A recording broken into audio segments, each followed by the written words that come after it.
ano dito, kung paddy rice or corn.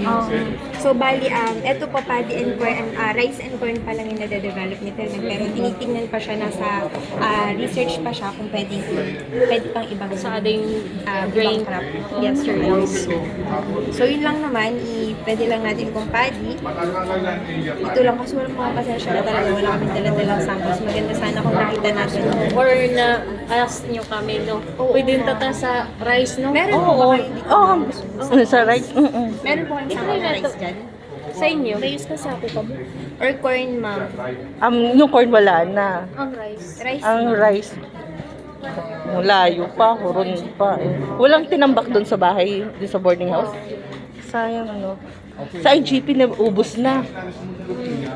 Pangkuhan na. So, di ba ang iba kay kuhan. So, okay, sir, Tapos dito na po siya lilitaw, ma'am. Kung ilan yung Okay. moisture content ng corn or palay natin.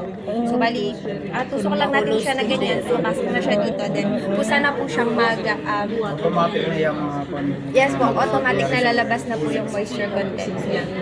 Same din po dun sa may grain moisture meter or Sheka kanina. Kaso nga lang po yung mano-mano nilalagay yung sample doon sa nilalagyanan.